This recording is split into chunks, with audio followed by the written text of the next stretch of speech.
Hey, Matt, can you hear me? Yes. We're having a problem with the picture. It's not coming up.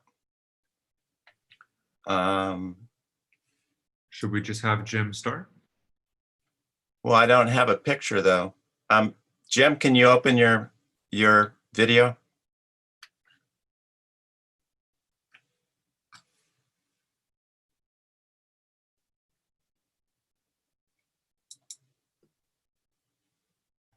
Okay, go ahead and start, Jim. Hello, everyone. I'm Jim Garrison, and I want to welcome you to our ongoing dialogues each day for Humanity Rising. Every day since the 22nd of May, from 5 o'clock to 7 o'clock p.m. to talk about how we can transform the crisis of this pandemic that we're all going through into an opportunity for human renewal. All of us are still under some form of lockdown. We're engaging in social distancing as we traverse together for the first time in human history, a common experience, all of us at the same time, which has put us all in the same conversation. Humanity Rising was convened, right? And since then, hundreds and hundreds of organizations and people have come to our website and wanted to join the most important conversation in the world right now. And that is, how do we fashion a world that is more sustainable and more resilient, more abundant, more healthy, and more aligned with natural systems? Every other conversation pales into insignificance in the face of how humanity uses this crisis. Scientists from all over the world are saying that we have about 10 years to either craft a new world or lose the one we have. At the center of the crisis is runaway climate change. So we have to change the world, even as the world situation continues to become more severe. So Humanity Rising is designed to last for as long as the pandemic. And every day we're going to be here airing your views, convening the conversations that matter so that we can transform them into actions that make a difference. We started with the voices of women. We wanted to emphasize that if we're going to get to where we all know we need to go, the radical and immediate empowerment of women in executive leadership is a critical national security priority. We followed 10 days of women's circles with 7 days of the voices of youth. Similarly convicted that the voices of youth need to be heard, perhaps more urgently now than ever before. They need to lead because it's their world that is being assaulted. They're ground zero. And we now come to our final youth circle on the 7th day. And we have reached, I would say, the end of our beginning. And starting tomorrow, we will be focusing on the strategic imperative of coming together more effectively so that we can actually make a real difference. I was looking for a note with which to close the youth panels. And I was thinking, you know, we've been hearing from the voices of youth, and I've been emphasizing the revolutionary fervor of youth, the number of great personages throughout history that have ignited the world while they were either teenagers or in their 20s.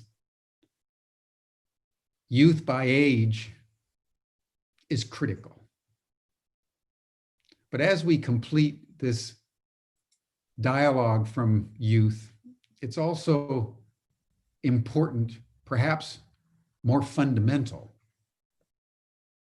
to make the note that youth is both a chronology of age, but it's also a state of mind. One can be young at any age. And I came across a quote by Robert Kennedy, someone who had a great impact on the world when he was in his 30s and then in his 40s. He said, "This world demands the qualities of youth, not a time of life, but a state of mind, a temper of the will, a quality of imagination, a predominance of courage over timidity, of the appetite for adventure over the love of ease. This world demands the qualities of youth, not a time of life, but a state of mind." So it's in this spirit that we want to now come to our final youth panel. And I would like to turn it over now to Nora Cellini, one of the conveners, who will commence the program. Thank you all so much. Thank you, Jim. Thank you for your inspiring word at the beginning of every session that we've had here at Humanity Rising. Thank you all for being here today with us on our seventh and last day of the NextGen Circle. And my name is Nora, and it's really, really my pleasure to open today's session with my colleagues and friends, Matt and Raji from Ubiquity University. In a moment, we will also introduce today's circle on shaping the future together by the City Transformers. But first, I have a few announcements to make. All sessions are recorded, as you may access or share them afterwards through the Ubiverse platform, Facebook, our YouTube channel, or on Alive TV. We will begin with a conversation among today's panelists before moving to audience questions. So you may contribute your questions and comments in the chat down below, and we'll do really our best to address them. Before we move on, I also wanted to recap from yesterday's session where we saw all of my colleagues speaking on this panel. So we really heard some of our very own Ubiquity University people on the topics of transformative education and intergenerational wisdom exchange. They were joined by the up levels, and we discussed a variety of topics related to hypercomplexity and using intuition as a way really to enhance skills of transition needed in today's age and day, and what could be better for today. So we also really like to share with you our mission statement, which will be read by my colleague, Matt, who I will pass over to now. Hi, Nora. Thanks for the introduction and welcome, everyone. As Nora mentioned, we'd like to now read the NextGen mission statement that we've shared at the beginning of each of our sessions so far. And one of the great things about convening daily is that we get to shift and evolve as daily events unfold and the conversation progresses. And so I would encourage us to read this mission statement from the perspective that we just laid forth, of the next generation being a state of mind and heart that we can all participate in. As we mentioned yesterday from Eve Constantine, redefining what the word generation means as the curiosity generation, the first generation that is not defined by age. So I will now read the NextGen mission statement. This rising generation of decision makers and global citizens comes together with the shared understanding that our world is in deep crisis. We are the largest and most connected generation to ever exist, and we enter these conversations fully aware that our lives and those of our children hinge on the actions we all take today. We share the responsibility to identify and implement solutions. We recognize that real change starts with our daily thoughts, interactions, and choices, and that each one of us has a unique role to play in our unfolding story. Lasting and regenerative change can only manifest through our collective intelligence and radical collaboration. Collaboration that is built on a spirit of diversity, tolerance, open-heartedness, and trust. With recognition and respect for our ancestors, we represent current and future generations in how we live our lives today. We seek to empower each other to author the story we want to live. And we invoke creative solutions to innovate successfully for a more sustainable and resilient planetary society. So I invite us to take a few moments with those words in our minds and hearts to just recognize the moment we are in and who we are together, representing the curiosity and next generation for a planetary society. We'll just do 10 seconds. Thank you.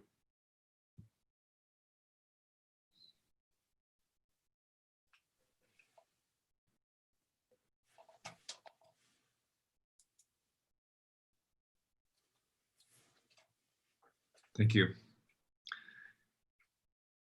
Each day this week, before we jump into our panel, we've had the blessing to hear from artists who have shared creative pieces, from spoken word pieces to meditations and embodiment practices. And today is no different. We're incredibly excited today to hear from one of our very own moderators who has been helping us throughout the duration of this week that we are all familiar with, Raji Jayasinghe, Ubiquity's press officer, vice president for Asia, member of the NextGen leadership team, and gifted lyricist and musician. So Raji, it's my pleasure to pass the torch over to you, and thank you so much for sharing some of your creativity with us today. Thanks a lot, Matt. Thank you, everyone. Welcome, and I'm really happy to be here in a slightly different capacity today. Matt has been prodding me to write music for about 3 years. And so about a year ago, he finally succeeded. And so I've been tinkering around with it. And this quarantine period has, given me extra time to work on this sort of thing. So I just wanted to share you a little song that I came up with along with two friends of mine from Singapore. So you'll hear a female voice. That's my friend Sophie. And a lot of the instrumentation, actually all the instrumentation was done by my friend Mariann. So I will share the screen now, and I hope you all enjoy it. Man,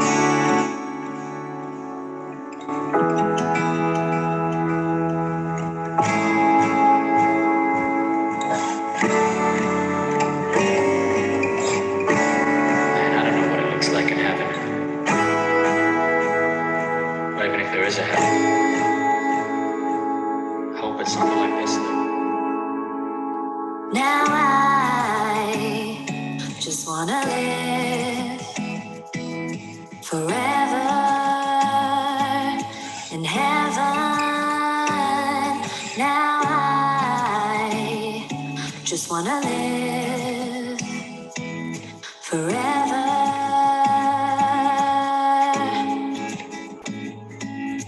Eternity unfolds in front of pearly gates. Heaven waits, open arms, no twist of fate. Live forever now, I just might have got it right. Soul soar infinite in the afterlife. All around me, mighty kings and queens. See Mike Jack, who walk with angel wings. Purple raindrops pop in the clouds as Whitney sings and Martin Luther looks down and watch us live his dreams. Gigi flash a smile, so happy daddy will we win. Kobe hits that fade away and flashes rings. Showstopper, took a fat one with Big Papa, lean back, baby, baby, enjoy the fine things. A slideshow of life's greatest scenes. Maybe life is just a trial for what heaven brings. So as I look back, I'm glad I never looked back. That I went and took back my power and just did my thing. So glad I did my thing. So glad I did my thing. So glad I did my thing. Now I just wanna live forever.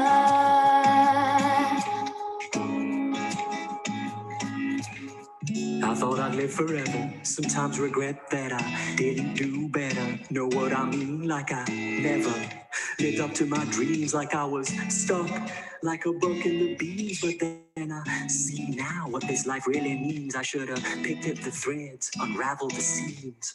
Life was a movie, I was rushing the scenes. When the beauty really lies in the pause in between. It's in the tweet of a bird or letters or words. Like a moment alone at the edge of the world. It's in the twist of a hip, in the tweak of a lip. It's when fingertips touch the skin on your girl. You gotta dance with the world and give it a whirl. Or get in the booth and speak your truth and let it loose. Go be that king, baby. Go be that queen, lady. You gon' win, just do your thing, just do your thing. So glad I did my thing. So glad I did my thing. So glad I did my thing. Now I just wanna live forever. Heaven. Now I just wanna live forever.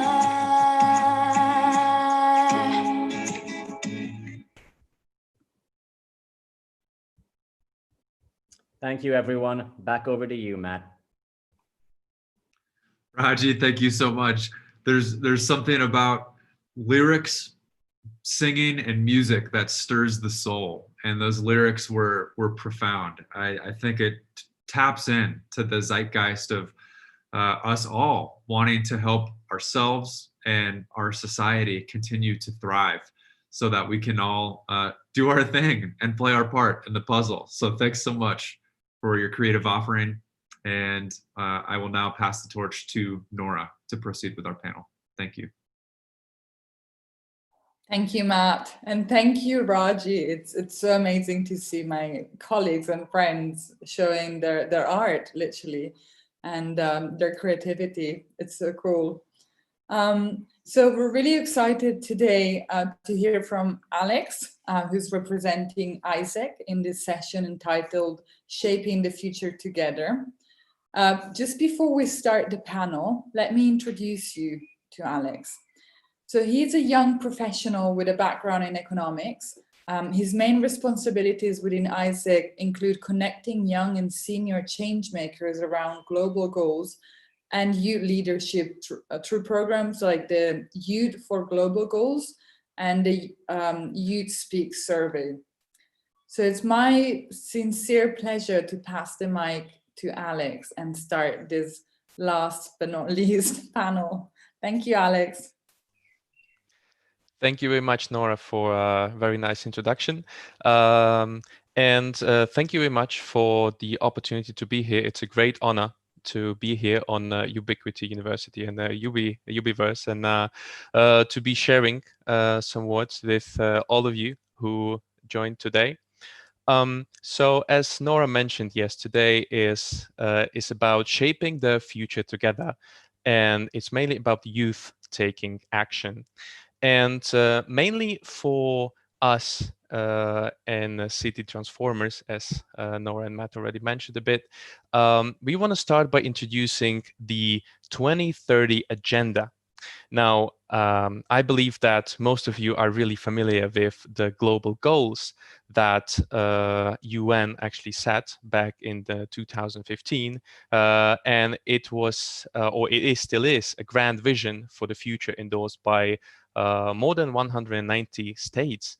And we would like to just remind you about what the global goals are, but not just in a boring way, but it was great to have a little piece of music in the beginning. Thank you.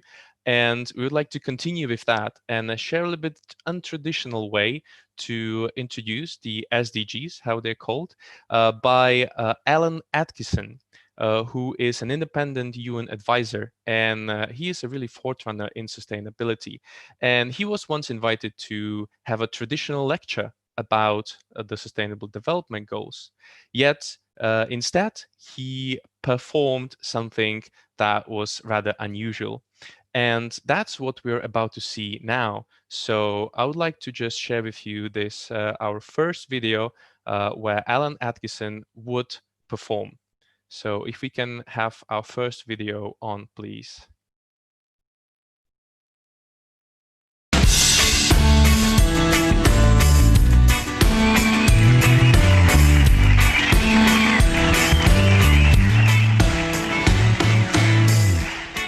There's a bright new star that's shining. Can you see its light? And it's pointing in one direction. I just know it's right. There are 17 goals to strive for, and the road is long. But maybe this is what we were meant for. We're 7 billion strong. Can this finally be our time? Can these 17 goals all rhyme? We love the SDGs. We love the SDGs. Ending poverty and hunger, living healthy lives, education and equality go side by side. We love the SDGs. We love the SDGs. Taking care of all the life in the ocean and land, clean energy and water, they go hand in hand. We love the SDGs. We love the SDGs. An economy that gives us what we all really need: green cities, green products, and a lot less greed. We love the SDGs. Now we have to come together, live in justice and peace, turn dream into reality for you and me. The nations have met and spoken, and the words ring true. What the words turn into action depends on what we do. They're talking of transformation, a whole system's view. But whether we can hold the whole planet in our hearts and minds depends on me and you. Like birds who have stretched their wings, take these 17 goals and say, we love the SDGs. We love the SDGs. Ending poverty and hunger, living healthy lives, education and equality go side by side. We love the SDGs. We love the SDGs. Taking care of all the life in the ocean and land, clean energy and water, they go hand in hand. We love the SDGs. We love the SDGs. An economy that gives us what we all really need: green cities, green products, and a lot less green. We love the SDGs. We love the SDGs. Now we have to come together, live in justice and peace, turn dream into reality for you and me. And for everyone, and the ones who come after us.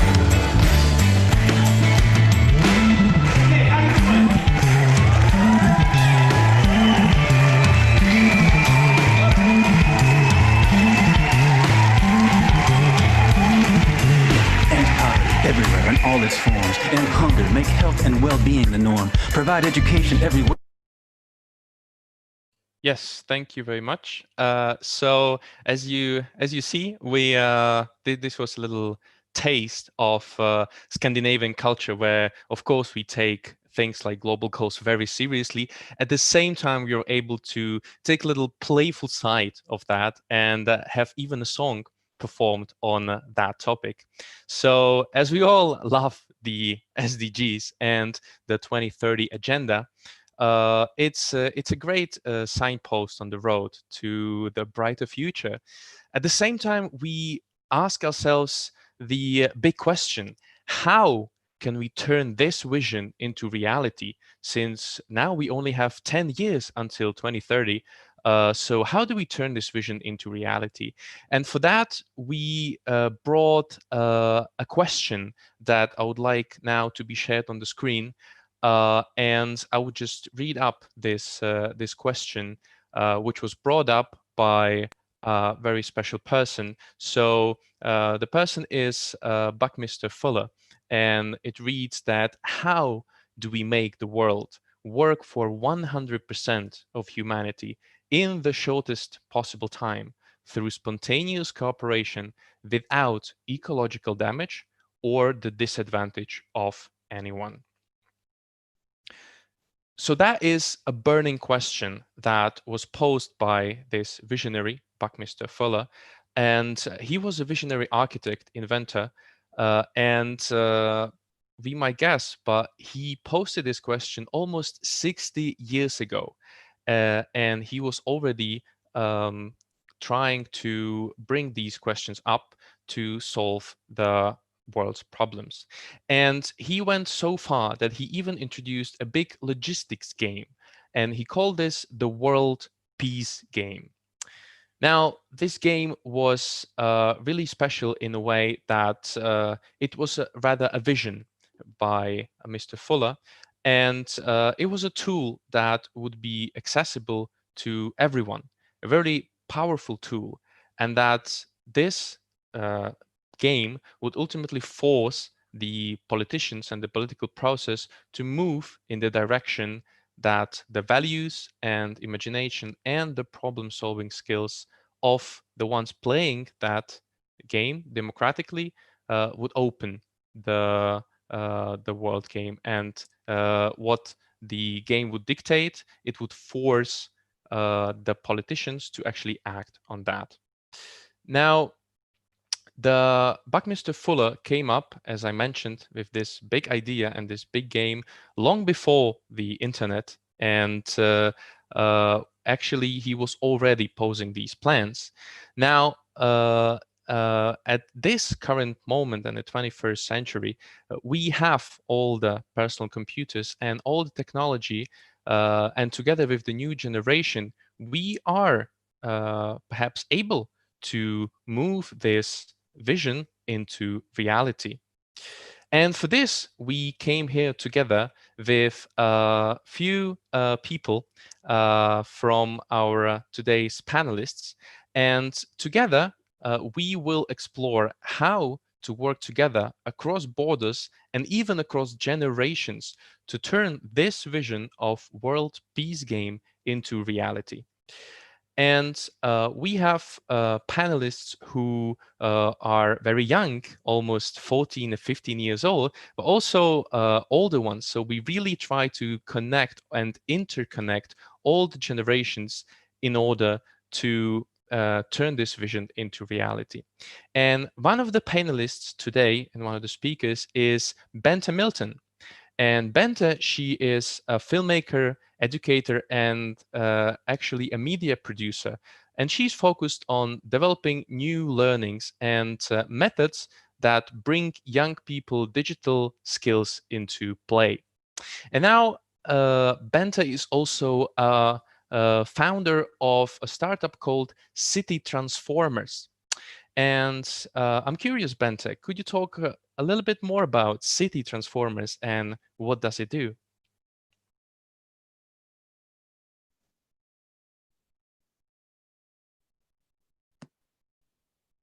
Now I'm on camera, right? Thank you, Alex, for an amazing opening of this session. And I'm so happy that Jim mentioned in the beginning that it's okay to be here as long as you're young at heart. So I feel among kindred spirits in this forum. And as Alex said, yes, I was a founder and co-founder of an initiative called City Transformers. It's a global initiative, but it's based in Copenhagen. And our focus is on empowering urban communities to transform our world. And we have special focus on the young, especially these young digital natives who understand how to play with all this technology that we have available today, and to empower them to become actively engaged in this transformation is very high on our list of priorities. We've entered a strategic, what you call a public-private innovation partnership with Copenhagen's City Department for Sustainable Development. And through this collaboration with Copenhagen City, we also have access to something called the C40 Cities Network. And maybe you have heard of this. If not, it's a network of, I think, 96 of the most ambitious climate cities in the world, big mega cities who've come together to collaborate and try to fight climate change together. And they have kind of committed to take action on that. And there's something about cities collaborating, bypassing the heavy structures of the nation states. You can make things happen. You can implement things that's otherwise hard to handle. And this is what Bucky Fuller's vision was, to find a way of enabling people to collaborate across borders and cultural differences and ages, generations, to bring about this the solutions to the global challenges. And I'm so excited about this opportunity to join Humanity Rising, because we're looking at finding ways to reach and engage a lot of people around the world. We have this vision that we would like to connect young leaders in 100 cities and engage them actively in this project that we are focused on right now. So maybe we could get back to the location where we're at, because Copenhagen is a good place to start such an initiative. It's a good epicenter for transformation. I was a little bit proud to learn that we just recently made it to the #1 in the world in terms of fighting climate change. Denmark as a country and Copenhagen as a city is very front-running in that respect. And we have a part of this, a city district called Nordhavn in Copenhagen, where they are really ambitious. They want to be the first to implement a completely sustainable city district. And in this city district, Nordhavn is also the UN city. And the UN city of Copenhagen is a place, it's gathering 11, I think it's 11 UN agencies under the same roof. And all of these agencies, it's 1,500 people representing more than 100 different nations, are collaborating across sectors to try and find an effective way to implement the sustainable development goals that we just saw. So having this place in Copenhagen as our starting point, we find is a very is a brilliant place to be.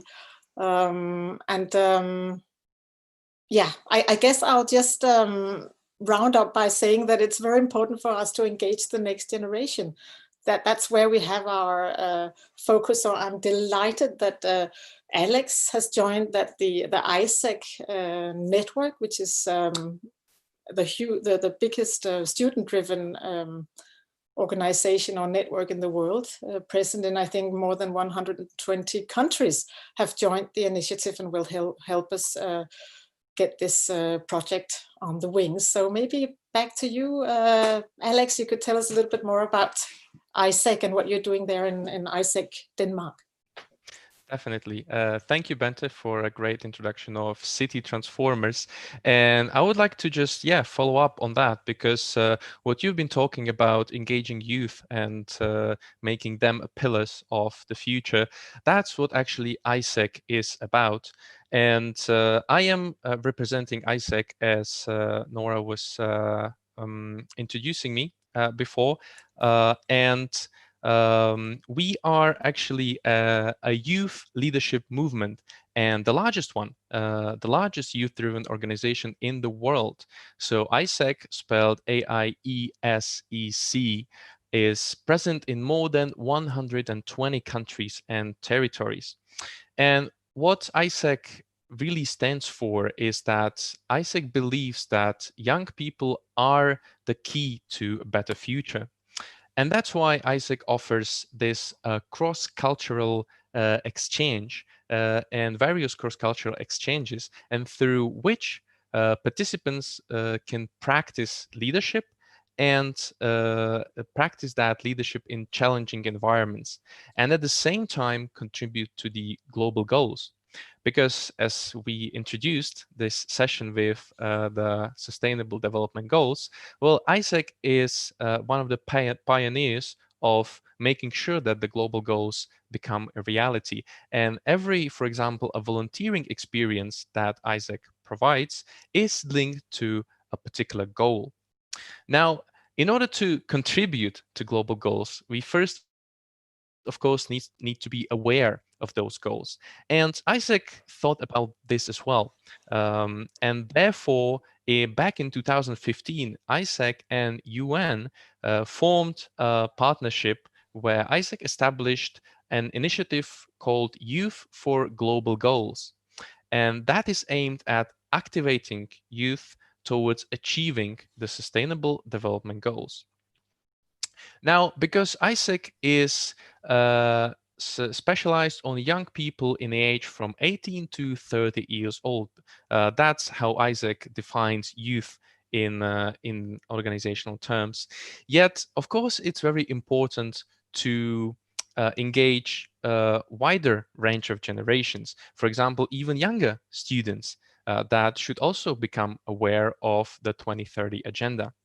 And that's where another Danish initiative comes into place. And it started quite recently in 2019, and it's called the 2030 Schools. Now, what does it actually mean? It's more of a certification, so a way how educational institutions can become certified, and that means that this certification helps to integrate the global goals into schools' everyday life.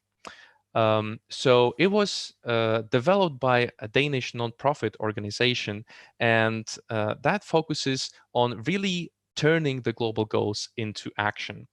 It affects the whole school. So when the school wants to get certified, they need to come up with a 3-year action plan covering themes such as, of course, teaching, operation, but also values of the school and the overall organization.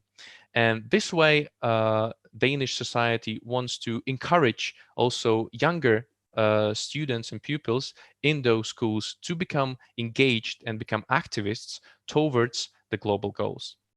Now, and all of this sounds very exciting, and I'm really curious, how does it work in such a school? And for that matter, we have Mats Burup, who actually right now studies at the school in Copenhagen, which was first certified school, as I mentioned, in Copenhagen in Denmark. And Mads is actually 14 years old. And I would like to now bring up Mads so he can talk a little bit more how it is to study at such a school. So Mads, please share with us your experience. Thank you, Alex. So at our school, we have been working with the Sustainable Development Goals pretty much since they were introduced in the end of 2015. And they're taking a number of forums. Sometimes there's been outside organizations that have come in and taught us about how to recycle and how to do this and that properly. And other times our teachers have brought us out, taken us out to places and shown us how they do things. And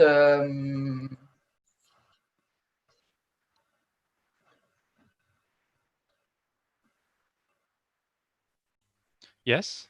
So yeah, anything else that's particularly interesting? So something special that you can mention from your day-to-day life at the school? Yeah, our school offers many opportunities to come outside the school and get more knowledge about these things. Maybe go to a different country and experience how they do these things, or become a part of, for example, the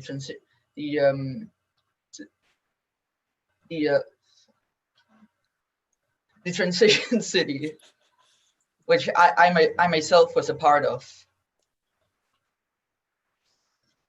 Great. Thank you very much, Mas. That was really exciting to hear how it is to be a part of such a school. So thank you very much for your input.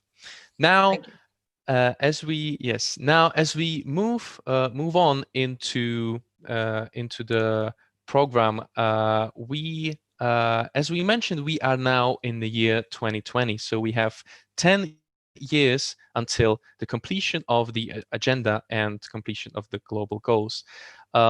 Now, also this year, 2020, is quite a significant one because it marks the 75th anniversary of the UN and the agenda. So, and therefore, the UN has invited millions of people worldwide to join the so-called UN 75, which is the largest and the farthest reaching global conversation on building the peaceful and prosperous future that we want.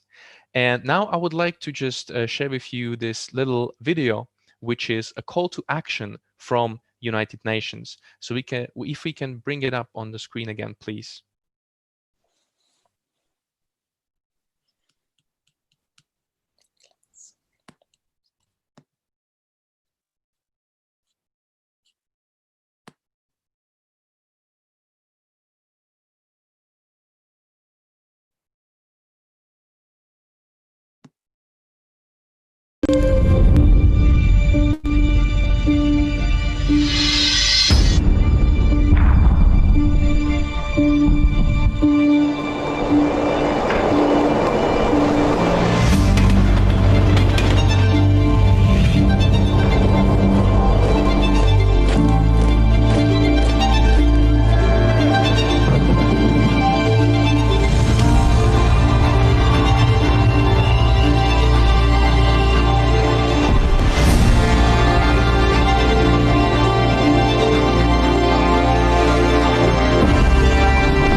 Thank you very much. So yeah, this was a little call to action and reminding of the UN 75. Now, that was about the whole year. Yet, we have also a special day out of this year, 2020. And it's devoted to the peace. And more specifically, it's the United Nations International Day of Peace. This day is celebrated on the 21st of September, and the United Nations General Assembly has declared this as a day that is devoted to strengthening the ideals of peaceful collaboration, and that is both within and among all nations and people, no matter the borders. And why I'm actually starting talking about the Peaceday, because the ambition here of City Transformers and our ambition is to turn this year's Peaceday into something special. Now, Bente has something in mind for this year's Peaceday, And Bente, can you tell us a little bit more what is prepared in Denmark for this Peace Day on 21st of September? Yes, indeed. I mean, we had a lot of grand plans to gather 1,000 young people on in this beautiful location called Youth Island, which is located in the strait between Denmark and Sweden, just a short sailing trip from the UN city that I talked about before. And then came the Corona crisis. And of course, it's not possible to gather a lot of people in the same place now, and probably won't be, we can't be sure whether it's possible in September. So we were forced to sit down and rethink the whole format of the event. But as we say, crisis is always also a window of opportunity. So all of a sudden, this concept of reaching out and connecting young leaders in the cities where they are came up, and that's developed in an amazing way. So what we are planning now is to use Youth Island as kind of an epicenter. And from Youth Island, we'll reach out to young leaders in 100 cities across the planet. We'll work through AIESEC's network, through the network of the C40 cities, and through any network that might offer to collaborate around that. And the young leaders in the cities will then organize smaller events. In some cities, it might be bigger events, and it could also just be 10 people gathering with the safety distance. But to have small local events in all of these cities across the planet would be a wonderful way of celebrating diversity and that we are all one big human family. So we start at sunrise on Youth Island, and then the event rolls through 24 different time zones around the globe, and then on the next day we conclude the cycle on Youth Island as well. And during these 24 hours, young leaders will connect and in an assembly where they will have conversations around the burning question that Alex introduced in the beginning. This question first posed by Buckminster Fuller about how do we create this world that works for 100% of humanity. And a large audience of young people can join, because the online event will be accessible to anyone who would like to post suggestions and ideas and participate in the conversation. And then the harvest from this global youth assembly will then be gathered by us and our friends from AIESEC and turned into a declaration. But we can get back to talking a little bit more about that later, what the outcome of the meeting, what we envision that the outcome will be. But I'd love for you to get a little taste of what Youth Island is, this former sea fortress that now has been taken over by the next generation. It's quite a unique location, I have to say. So if we could get Mariann on, if it's possible, if she can get online from Youth Island and she can join the panel, maybe we can hear from her. Let's see if it works.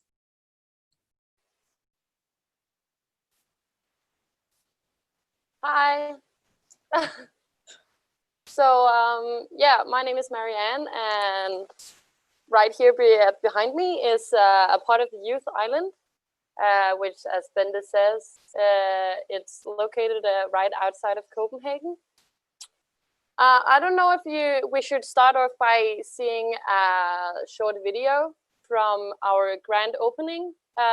It's a very new project we opened just last August, so we've nearly been open for a year, up and running. But we have a short video that I would like to show you, just so you get a picture of what this place is, and it hopefully will make you understand what I'll tell you on later better. So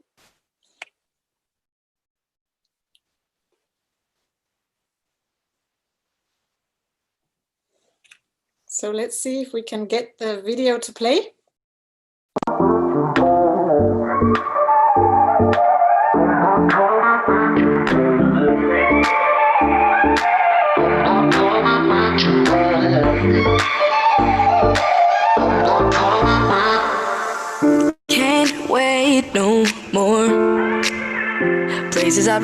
rather be than here. Get out the door, and if you stop me, I'll make it clear. Don't disturb me because I'm in my own zone. Please just let me be. Need to go. I'm not gonna wait. I'm not gonna wait. Get me out of here. I'm trapped in this place. Get me out of here. Now watch me do my own thing. Get me out of here. I'm trapped in this place. Get me out of here. And now watch me do my own thing. I'm not coming back tomorrow. I'm not coming back tomorrow. I'm not coming back tomorrow. I'm not coming back. I'm not coming back tomorrow. No, I'm not coming back tomorrow. Need to go. I'm not gonna wait. I'm not gonna wait. Get me out of here. I'm trapped in this place. Get me out of here. Now watch me do my own thing. Get me out of here. I'm trapped in this place. Get me out of here. Now watch me do my own thing. I'm not coming back tomorrow. I'm not coming back tomorrow. I'm not coming back tomorrow.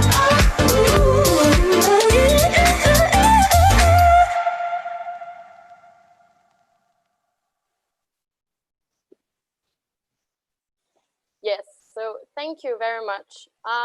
Hopefully this video just started your curiosity about what is this place, what is this island. Well, first of all, the Youth Island is, as I said, it's a brand new project, and as Bende said earlier, it's an old sea fortress. So it's actually it's the biggest artificial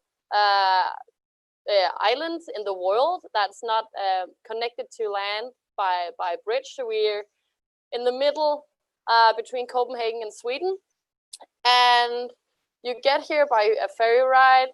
The island is an old sea fortress. It was built in 1890 as a part of the Copenhagen defense line, and now it's been given to the Danish youth. It belongs to the youth, and it's mainly controlled by the youth. For instance, like a very good example on that is that I'm a 20-year-old girl living on this island. We're 4 young volunteers who have donated a year of our life to be a full-time volunteer in this place and in this project, and help out in any way we can to make this the vision for this island like come out and to reach as many young people as possible. And the whole idea about this island, the vision for the Youth Island, is that it will be the platform for the most important society movements of the next generations, that it will strengthen generations of young people in becoming active and engaged and curious citizens that take responsibility regarding each other, the community, and the development of our society. And the way we do this, like our whole way of working with young people, and to make sure that it's always the young people that they have an opportunity to speak up and make sure that we keep this place going, and that we don't forget what the whole purpose is. We have 5 dogmas, and these dogmas were made by 700 young Danish people who met up and talked about what's important. We got an island, like okay, now we have an island, what do we do next? How do we drive this island? How do we keep it going? And our 5 dogmas are island and mainland, which is that even though the island is in the middle of the ocean, it's supposed to spread rings in the water all across Denmark. It's not as much a place as it's a movement. That's how we hope that it will be in the future, that every young person in Denmark knows about this place, and they know, even though they live in the completely other side of the country, they still know that this island is belongs to them, and that they can do whatever they want with it. We have a dogma that is truly open, which means that there are many ways to get engaged, get involved, no matter who you are, where you're from, what your background is, ethnicity, or whatever. Everybody's welcome, and you can, even though you can volunteer just one time or every day if you want to. Doesn't matter to us. The only thing that matters is how it fits into your life. As well as some people come here just to party, to hang out. Other people we have big conferences or meetings, assemblies with different youth organizations. We have a dogma called disturbance, which is because nobody in the world has ever gotten an island before and given it to the youth. That by itself is a very disturbing and different thing. So by disturbance, we mean that we are not afraid to stir things up a bit and to challenge the usual way of doing things. We don't do things the usual way, and we like to try out how to do things. Yeah. Which also makes, which brings me further on to our 4th dogma, which is doing above learning, not learning by doing, which is also what we're doing here. We're doing something. We are having this assembly talking about action, because action by itself is very important, and we think that as well. You don't always have to do something to learn from it and to get experience. Sometimes you just have to do something, and that's totally cool. You don't have to have an agenda. Just doing things is, if everybody's just trying to learn some things all the time, you never get any action. So we have that dogma. And then the last one is youth for youth, which means that the whole island is mainly controlled by young people, and it's young people making events and making conferences, making whatever for the young people. So we have these 5 kind of rules or guidelines that we put into everything that we do. And yeah, the whole thing about the island is that we want to be a place for the young people, and they have to feel that it belongs to them, which is also why we have we're looking very much forward to having this Peaceday event on the island on site, because we like it's the same values that we like, and this whole thing that also has been mentioned earlier about engaging the young people, and it's the young people. We know that the young people, us young people, are the future, and therefore we like to let the young people decide. And yes, we already had a very good collaboration with City Transformers, as the organization Bende is representing today. They were here last autumn, and they had as a part of the C40 Mayors Summit, we had 60 students from 10 different countries who gathered here on the island to talk about how we can address some of these difficulties and challenges that we have. And we all had a very nice, very exciting day, and we're hoping that we can repeat this feeling that we had with the Peaceday, and that we can spread rings across the water not only in Denmark, but across the whole world. And from that day, the City Transformers meeting we had in the autumn, we have a video that I would like to show you. And then I think we will go back to Alex afterwards. Thank you so much for listening.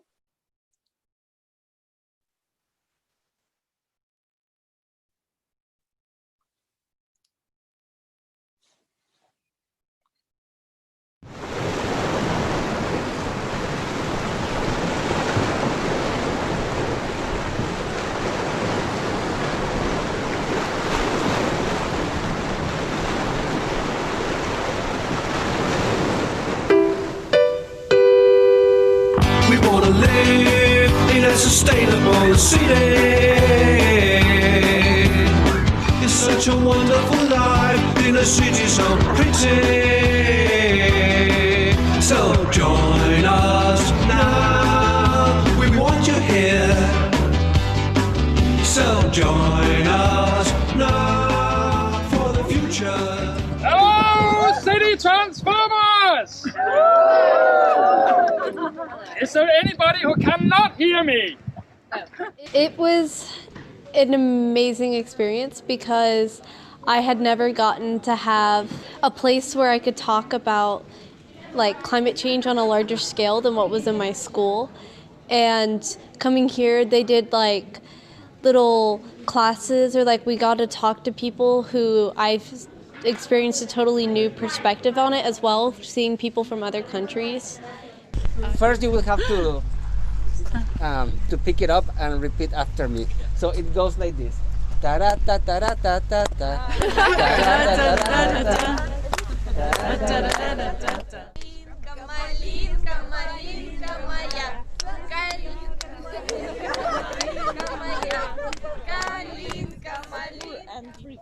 It's difficult to find adults that hear you, and it's awesome to be in this project and like find people that really care about what we think as young people. So it helped me to have a wider information about the other, about other countries, which is good because if you don't know about another country, then you're just living inside your own world. Sitting there. That's perfect. That's perfect. I think the rice. I'm going to take the rice and put them into the oven. On 80 degrees. There's some salads over there, which some cabbage that needs to be chopped into a salad and mixed with some beluga lentils. And maybe you could do that. I think we're going to do maybe just say this is ready, and I think it will be. So there's not that much waste because you only buy what you're going to eat in that family. It comes in small boxes, and all the boxes are biodegradable.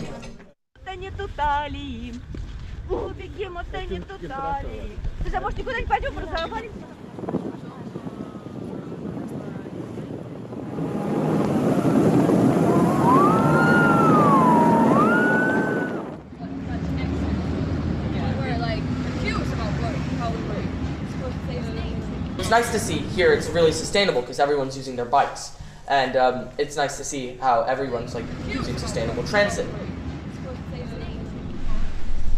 Create an exercise for all. You are the leader. I want you all to close your eyes, and I want you to think of a future in which our problems are gone.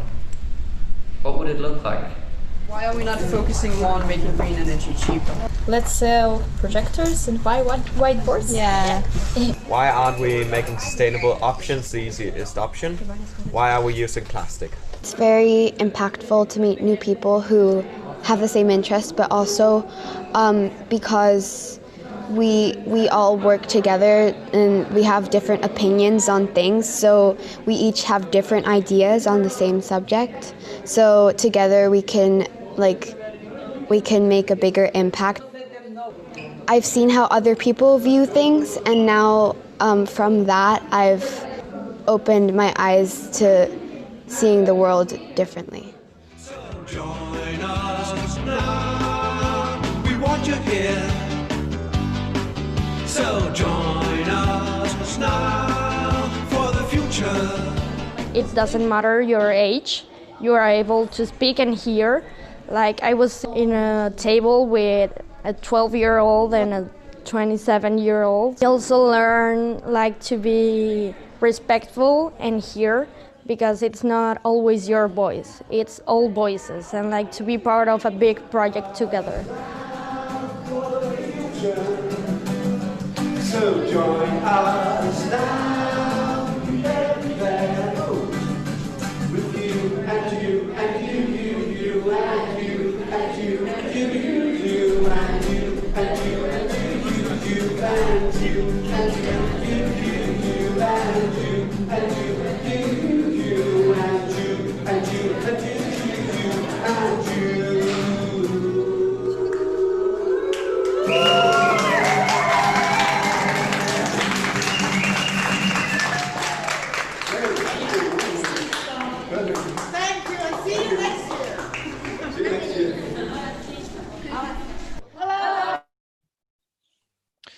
Good, thank you very much, Mariann. It was great to see the initiative and the Youth Island, and actually to bring all of us a little bit closer perspective to what actually happened last year on that island.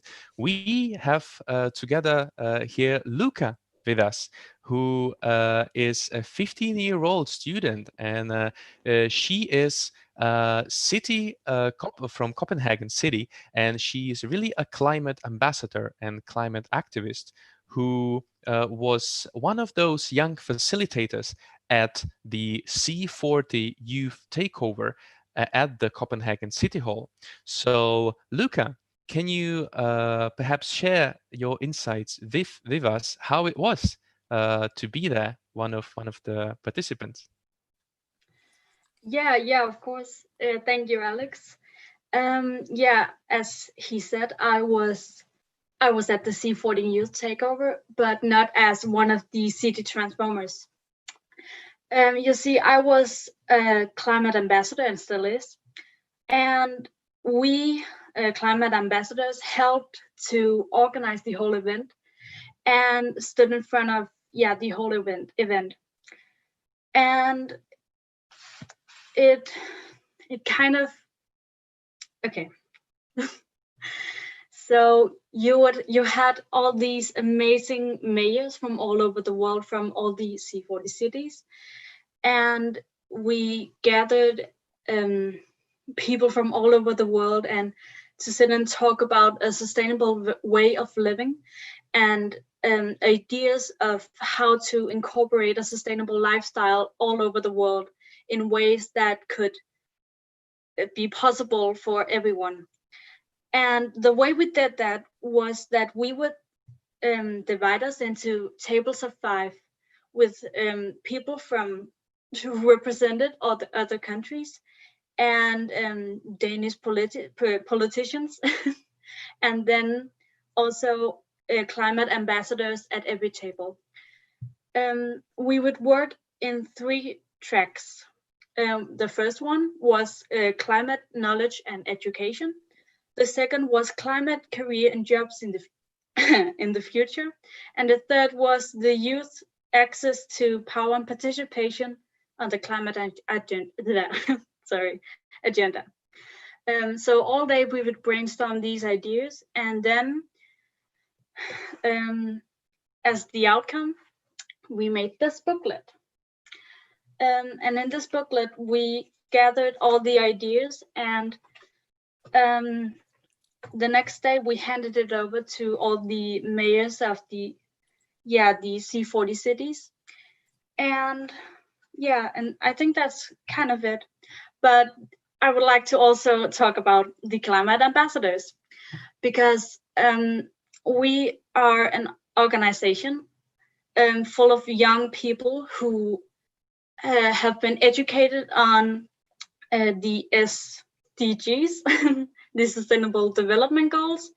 And well, my team, we focused mainly on the 11th goal, Sustainable Cities and Communities.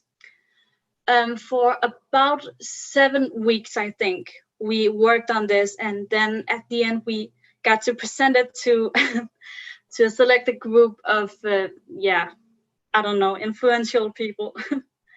But overall, our mission was to spread the word about the green everyday life, and educate people on how to better our planet and our climate. And yeah, I think if we can succeed our mission, I think the more the merrier, and the more people, both young by age and by heart, get to experience the same things I have, I think we can at the end succeed the SDGs. So yeah, I think that's about it. Thank you. Perfect. Thank you, Luka, for sharing how it was and also about your climate initiative. That was great to hear that we have such initiatives happening. And now, actually, what is also very important is to be inclusive. As we already mentioned that here we also have a wide range of generations. We have younger students like Luka and Matt, and also me, for instance. I'm in my 20s, and then we have also other generations present. It's also important to be inclusive and engage, for instance, young people who have possibly dropped out of educational systems and are not quite a fit. And then this was also tackled in Denmark by an initiative called Affiliated. And it's actually a group in Copenhagen, and what they do is that they do hip hop. So they are a group of hip hoppers who have a focus on empowering socially challenged young people, and they invite them to participate in the democratic debate and express their thoughts and also their feelings through music and art. So instead of fighting against the society, the affiliate invites to share and to express themselves through music. And we actually have a little video greeting from Affiliated where they introduce themselves, because unfortunately they are not able to be here today with us. Nevertheless, they recorded especially for this session a little greeting video to also introduce themselves a bit more. So if we can have that on the screen now, thank you.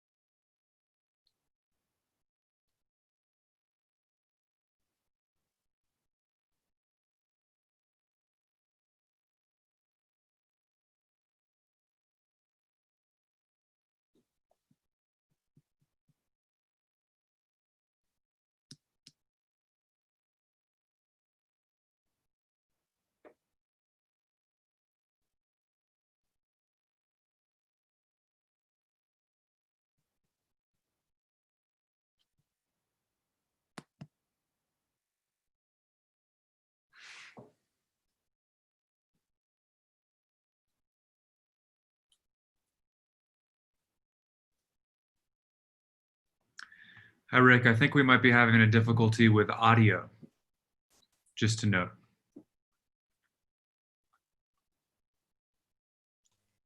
Yes, it seems like we can't get the sound up. Let's see if we can have a quick fix. Otherwise, we'll just proceed with our presentation.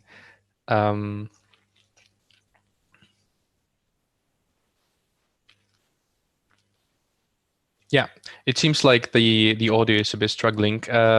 Nevertheless, you at least got the feeling of Affiliated from the visual. So as you can see, they are the group of rappers, and this is one of their songs they are performing. And throughout the video, you can see different artists that are presented and that previously belonged to the socially challenged group, yet they were empowered and transformed to become an artist and become actually again part of the society. Now, in speaking and moving forward from this inclusiveness, I would like to invite all of you, the young change makers and also the others who are, of course, part of this presentation today, to join this Global Youth Assembly in September, as we were talking about the Youth Island and what initiatives happened there, and what Bente explained about the Peaceday that will happen in September on the Youth Island. Nevertheless, that's going to happen in September.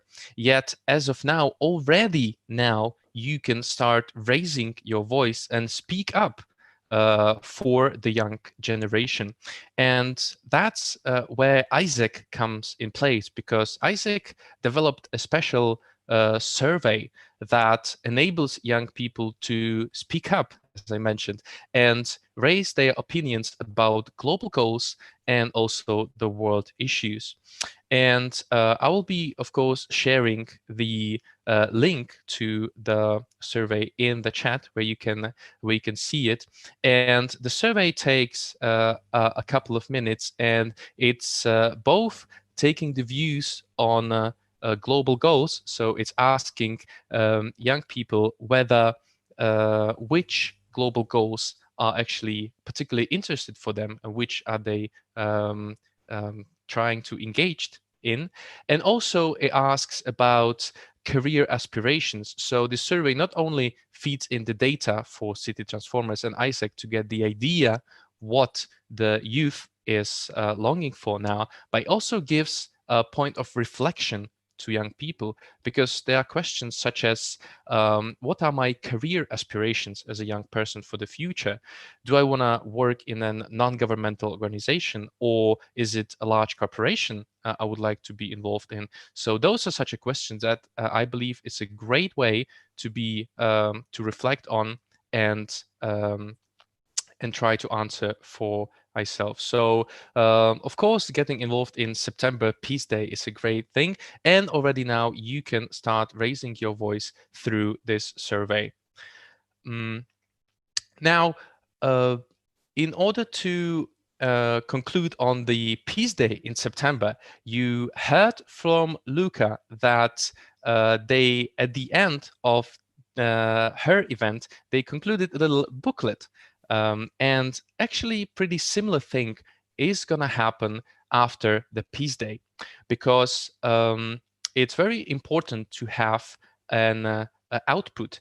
And therefore, after the Peaceday is over, the specific output from this Global Youth Assembly will be made and handed over to world leaders in the UN city to make sure that the Peaceday will truly be a kick-off for this project and for implementing actionable steps for completing the agenda of 2030. Now, in order to continue, I would actually like to introduce our last panelist, who is Aldo Perez. And Aldo is a former president of AIESEC in Mexico and also AIESEC in USA. And apart from that, he is currently a passionate climate reality leader. So Aldo, can you explain a little bit more about what you do and what's your initiative for the Peaceday? Absolutely. Thank you, Alex. And it's a great pleasure to join this initiative and to be surrounded by passionate people all around the world working for the SDGs. This is truly what AIESEC was made for, what I spent 7 years in AIESEC for.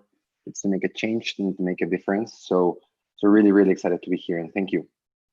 My involvement with this initiative started recently being called by Venti on organizing a network of young AIESEC alumni around the world for this cause. What we want to do is to gather 100 different leaders around the world, leveraging the AIESEC alumni network to start this conversation and start driving the actions that we will eventually take forward. What really excites me about this partnership is the de facto commitment that our network has. So I don't know if among our listeners how many are related to our organization, but I think this is the biggest value we can bring to the table. A group of young people from all ages that can actually come together to bring a change. And it's, I think, the all ages part that's the most exciting, because AIESEC has been around for 60 years, or 70, I believe, 70 plus. In a large volume of countries, currently 120 plus. If we consider that historical perspective, we can think of about 1 million people around the world that identify with AIESEC as an organization, and that also identify with the purpose of bringing about the change that this world needs around the SDGs specifically. So that will be the work going forward. As you introduced, Alex, and I appreciate it. I was part of AIESEC in both Mexico and the United States, and it will be my pleasure to start organizing that personally from this hemisphere, but generally around the world to add talent, passion, and initiative and creativity to city transformers. Thank you very much, Aldo, for the introduction of your involvement. And that's how I would like to continue from your words, Aldo, and invite all the ones who are now watching and all the rest who is a part of the Humanity Rising Network to join this youth-driven Peaceday 2020, which will happen on the 21st of September, and to join this initiative and support the next generation in the effort to launch a truly world transformative thing. And at the same time, if you can't wait to come to the Peaceday, you already now are able to start speaking up and raise your voice through the Youth Speak survey that that I was talking about previously, and get involved and share your opinion. Now, as we are coming closer to the end of our session, I would like to start perhaps taking out some questions from the audience. Unless Bente, do you have any final words to close up this this initiative from City Transformers perspective?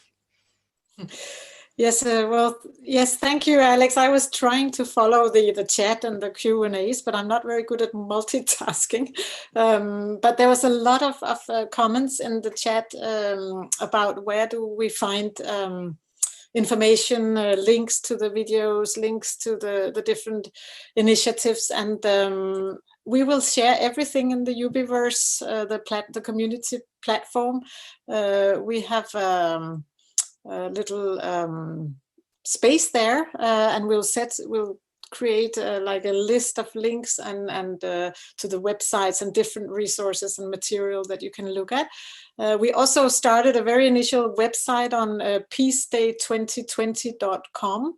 It's still under construction and needs a little bit of updating, but on peaceday2020.com you'll be able to follow the development of the project and sign up to join a mailing list so that you can we can keep you in the loop.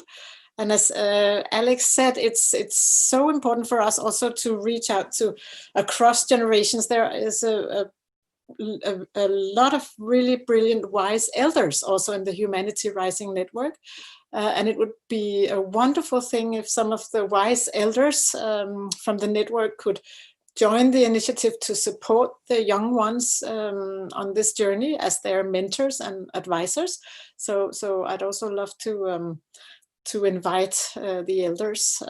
This is a learning journey for all of us. We're what do you say? It's a lifelong learning. So we're all students in this school of life, and we have a lot to learn. But I also feel that we have a great opportunity at hand here to come together. So my last words will be a big thank you to Jim Garrison, to the Ubiquity University team for convening this and facilitating it in such a brilliant way. It's amazing what you're doing every day for 2 hours, bringing people together in these conversations. And I just look forward to following the conversations and also joining one of the panels the upcoming week. on the 15th to talk more about the sort of overall strategy of city transformers. So thank you all. And I hope that answers the question that might be out there. Great. So I guess we have a little bit of time. I could see a few questions in the poll, so perhaps I can just address a few of them. There is one from Liliane, who is asking that she is a mature professional. So how can she get involved with you, Bente, and your initiatives? If you go to citytransformers.org, that's the sort of initial website for City Transformers. There's also a contact form where if you put your name in there and send it off, the mail will get to us. And otherwise, my personal mail is milton@miltonmedia.com. So milton@miltonmedia.com, and I'd be delighted to hear from any adult, young person, elderly person who feel called to join and support the initiative, because we need all hands on deck. So yeah, thank you very much. Great. Perhaps we will post the email address also to the chat so other participants can see it. Otherwise, we can move to some of the other questions. So Jerry is actually wondering how to get involved, because he would like to apply to be one of the 100 leaders from around the world. And he now serves as an administrative assistant in the World Academy for the Future of Women. So is there a way, Bente, how to get involved in any special way? Yes, indeed. It's although we are we have a partnership with AIESEC in the sort of recruitment phase. It's open for anyone. You don't need to be an AIESEC student or alumni to become one of the leaders. So again, if you just drop us a line on citytransformers.org or write to me in person, milton@miltonmedia.com. There will later soon, I hope, be more information about how to sign up. And even if you leave a comment in this youth survey, we'll collect all of these comments and see, okay, there's the young people who are filling in this form are also potential candidates for being selected as a delegate. And so drop us a line, tell us where you live, in which city, and why you would love to join this project. And in any case, even if you will not be one of the 100 delegates, you can join the initiative online. You can join the community, and we will have events, hopefully, in all of those 100 cities where young people can come together to celebrate alongside with us. If there is time, I could tell a little bit more about what we have in mind for these 24 hours, because it will sort of, it'll be in each of the time zones. We'll have different times, so it kind of rolls, cycles around the planet. At 12 noon in each of the time zones, we'll observe a minute of silence to really tune in on being on this planet together, this spaceship Earth, as Bucky Fuller called it. So there will be a wave of peace rolling around the planet, and there will be many more people joining, because this is one of the official things that happens on Peaceday 2020. We also plan to open the event with a screening of a beautiful production called Bella Gaia, because it takes us out into space to have this overview experience of looking at the Earth from space. And that's also something Bucky Fuller talked about, that we're on this spaceship Earth, and we have to take good care of it and make sure that the resources we have on board is handled in a thoughtful way. So there's a lot of inspiration from Bucky Fuller, as you can hear, but I also saw in the chat and the comments that there are a lot of Bucky fans out there. So it's also honoring and celebrating every, his insight into these things.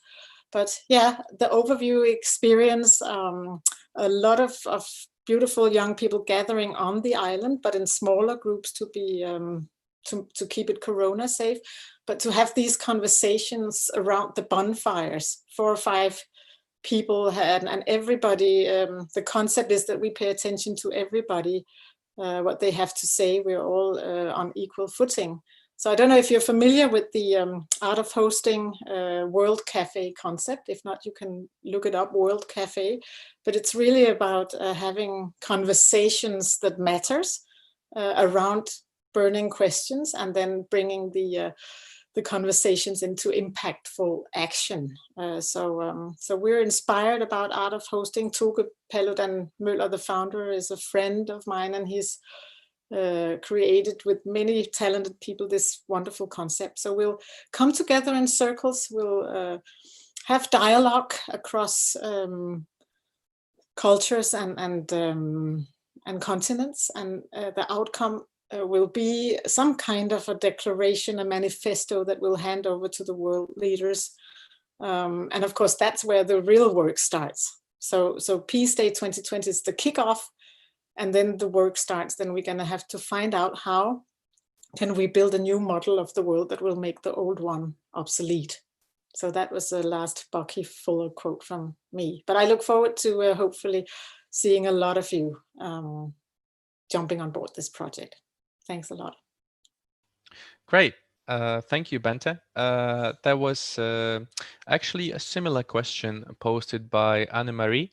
And perhaps if you haven't mentioned, she's wondering how can she contribute as elder. So not actually young, perhaps young at heart, but how can she contribute to this initiative? And in general, like how can elders contribute to this too?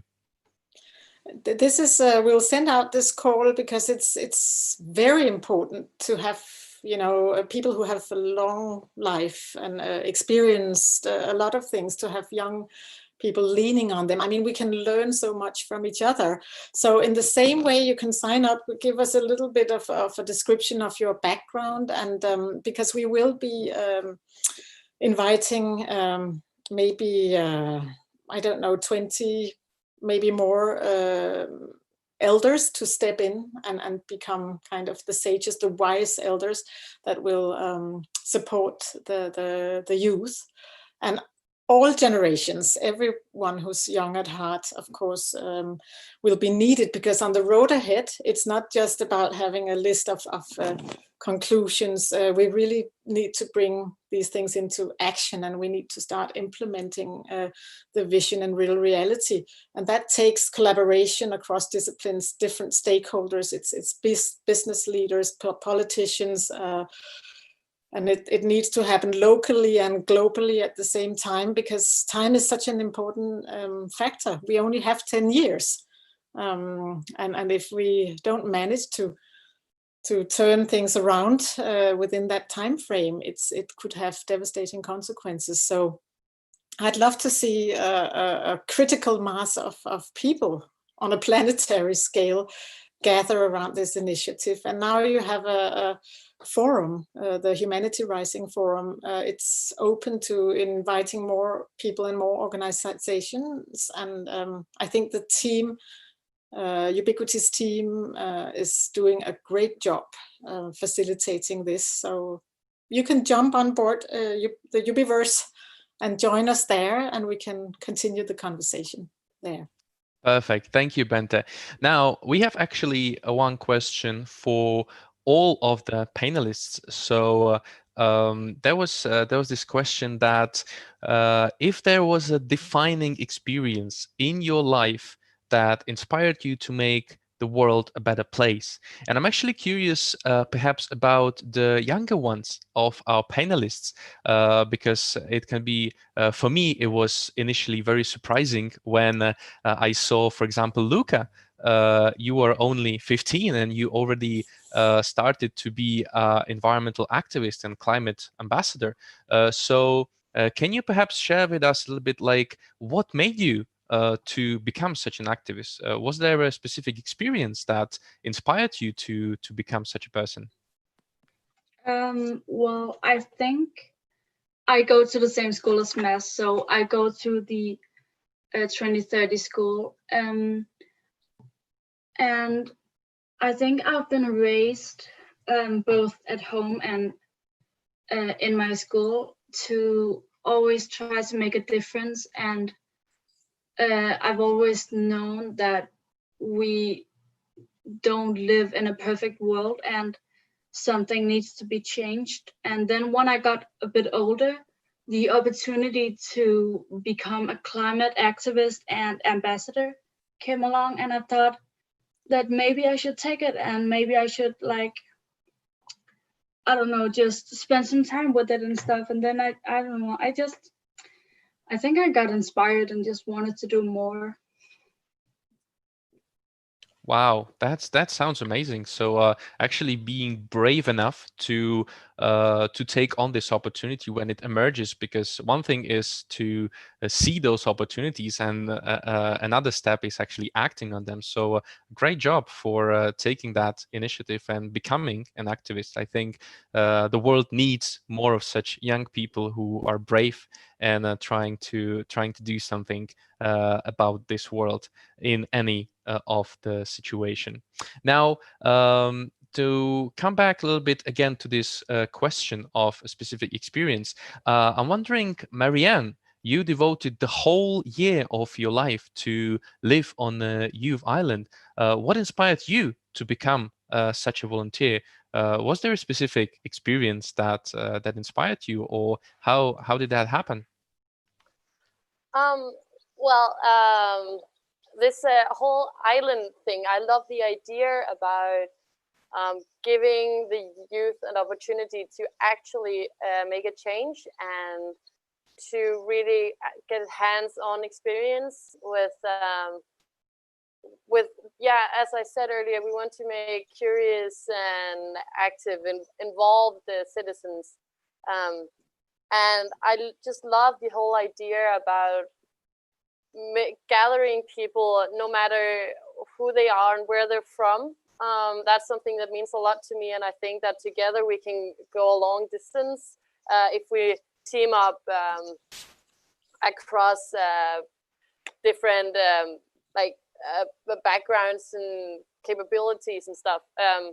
So that's definitely what drove me into this whole project, is the openness and the whole idea about gathering people across different interests and capabilities and all of that. Yeah. Great, thank you very much, Mariann. That was really inspiring to hear how you got involved in this Youth Island initiative. And coming to our last panelist of our today's discussion, Aldo. Aldo, you've been involved in AIESEC organization, so quite a few years ago, I imagine. What made you to consider to be this world activist and start, impacting the world to be a better place? Great. Thanks for the question, Alex. I'm not sure world activist is a label that I would merit. Let's just say I was walking one time in AIESEC, like in the university, and saw an AIESEC poster that said you want to travel. I was young and I was like, yeah, for sure. And so that was the hook, like it is for a lot of people. I applied to go on an internship and didn't go for 6 years. I first took 6 years of volunteering in organization. But to answer concretely, like why, or I think what triggered my need to devote my life to make the world a better place, if I can say that, was I think just the slow, gradual realization that AIESEC provides you with, that you are just one more person, one more little piece of a big system that has to work consistently and coherently. And that's what AIESEC does. It gives you a platform to travel, to see the world, to touch it, to feel it, to modify it. So when I was in AIESEC in Mexico as a president, I had this key to enter any room I wanted. And because I was a student, I would go to any company and I would raise my hand and I would ask, can you help me with this? And they would say, yes, we'll help you. And now I cannot do that because I'm no longer a student. It was a wonderful platform to come and say, you know, I am here just to do good, to learn, to try new things, and to have that support from companies, governments, organizations. So now to be involved again in initiatives that want to organize, to mobilize, to strategize democratically a group of people to make the world a better place, very similar to AIESEC. It's equally exciting to be on the ground, you know, fighting for change and to socialize change. It won't be the same as when I was young, you know, when the keys were in my hands to go anywhere, but certainly we'll have the same passion and the same drive and energy to make it happen. Great. Thank you, Aldo, for your insight, how being part of the university and seeing this little poster actually made you consider this opportunity, again, grabbing that opportunity and just suddenly transforming in a different person. Now, actually, since Luka mentioned that she studies with MES, so MES as a student of the 2030 school, MES, can you tell us a little bit what perhaps not inspired you to join the school? Because of course, perhaps you just been in that school before, but like, was there any moment in your life where you decided consciously to start contributing more to the global goals and to the world in general? Well, thank you for the question. I'm also a climate ambassador, and I think the moment when we were told that we could sign up for that, I thought this could be fun for me. So I signed up. I have projects with them since then, but it kind of opened my mind to how important it is for all of us to work together to make the earth better for future generations. Perfect. Thank you. Thank you for being as well an activist and ambassador as already from this young age, because Mass, you're only 14 years old. That's amazing. I remember myself at that age. I was unfortunately, I wasn't that active in the society. I wasn't thinking that much about the world as I do now, and looking back, I really regret that, but at least I'm trying to compensate with my actions now. And that leads us to our last panelist, who actually haven't yet answered this question. Bente, you have quite an experience in trying to shape the world in a certain direction. Can you maybe go back to your earlier years and try remember the experience? What triggered you to become involved in these initiatives and to contribute to the world? Thank you, Alex. Well, it was for me, it was an early start because I grew up in the sort of shadow of the Cold War and the when the wall came down in Germany, between East and West Germany. It was like, wow, it can happen. I remember I have a friend who's about the same age who was involved in this singing revolution, that you were actually able to bring the wall down through peaceful activism, and that's why they called it the singing revolution. So I kind of it dawned on me that that you are able to make changes in the world, that you have an influence, and if you have an influence, you also have a responsibility. So I felt from a very early age that I had to take on that responsibility. And then in my filmmaking, it kind of, because I have the privilege of having traveled around the world and met a lot of interesting people. And I remember an important turning point for me came when I was exploring ancient mythology. And I visited the indigenous, the Hopi, in Arizona, which is the oldest, almost ancient tribe in America, on Turtle Island, and they had some interesting views on the the present time and the future. And they shared this story about how they journeyed to the UN. They tried for, I think, 60 years to get through with this message, this warning to the world leaders about how we live on the planet, and that we couldn't continue this lifestyle without harming our own existence in the future. So they tried to share this wisdom, and I made a film that was the first film that really sort of brought me on this track of telling this story again and again about how we have a responsibility to take care of this planet and to think longer than just, you know, tomorrow and my own, at the end of my own nose. It's about coming generations, and the indigenous nations talk about the 7 generations, that in any choice we make today, we have to think 7 generations ahead and consider whether we are being good ancestors to future generations. So yeah, so I guess I've spent most of my life and career really trying to find an effective way of making a difference. And I think storytelling and filmmaking and communicating to as many people as possible is a powerful tool. And I hope I can use it in a good way in service of this purpose that we all share here, I think, in this forum. Perfect. Thank you very much, Bente, for this little journey into the last century. Now we have the last question here, just very specific to what you just touched upon. You mentioned a movie, Bente, and the Yasmin is wondering what is that movie that you're referring to? It's called The Fifth Gate. And actually, there's it was a sort of a film that was it was screened on television, but not to a broad audience.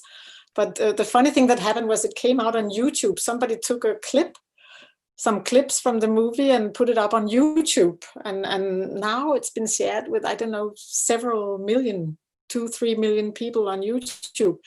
But that's just a small clip of the film, but it's called The Fifth Gate, and I don't have the distribution because it was produced by TV2 in Denmark, and they handed over the rights to something called Landmark Media. But I'm trying to get it back so I can put it up and make it freely available, because it was quite an eye-opener to listen to these wise elders and put things into a bigger perspective. And they spoke very much about the time that we are in now as the time of great transition.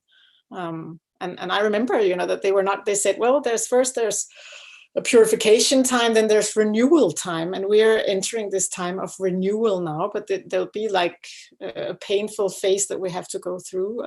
But on the other side of this is a great opportunity to, there's a great opportunity that we can come out on the other side and create a world that works for all of humanity. Yeah, but that's all I can tell you. The Fifth Gate, and again, I mean, I will share everything I can in the Ubiverse. So I just encourage everyone to log on to the Ubiverse and find our group there, and then we'll share links and post stuff. Yes, perfect. Just one more thing, because I think we owe you a great thanks, because you've done an amazing job, Alex, sort of jumping. We've all jumped in on extremely short notice, trying to prepare this. And you took on the role of being the moderator and the host, and you've done an incredible job. and everybody has been able to improvise around the things that didn't go exactly according to the plan. Yeah, so I really want to conclude this by giving a warm, heartfelt thank you to you, Alex, for doing such a great job. Thank you very much, Bente. It means a lot to me. Yes, and thank you for answering the question. With that, that was the last question from the audience. Thank you very much. Again, it was an honor to be here with you on the Ubiverse. And now I'm just giving the word to Nora, who will finalize today's session. Thank you. Thank you so much, Alex. I have to second Bente and say that you did an excellent job, absolutely. And I really want to thank you, Bente, as well, Mads, Luka, Mariann, and Aldo for joining us on this really, really interesting panel. I saw so much joy, movement, creativity, and community activities to work really on the 2030 goals. So thank you for showing this amazing work on the youth island, and where you're really letting the youth to experiment in creating a new world and transforming this current situation into something that hopefully is going to be really different from now. I have to say, personally, I can't wait to see the U Island, and I also would really love to learn the flow game that I saw in one of your videos. So it all seems so interesting, and I have to say that it's also an amazing way to end this incredible week we had with the Next Generation Circle, seeing how youth activism is applied in practice in so many different ways. I'm really in utter joy to see the proliferation of such incredible projects, and I think it brings a lot of hope, and at least to me, to my colleagues, to my friends, and I'm sure that the audience feels the same.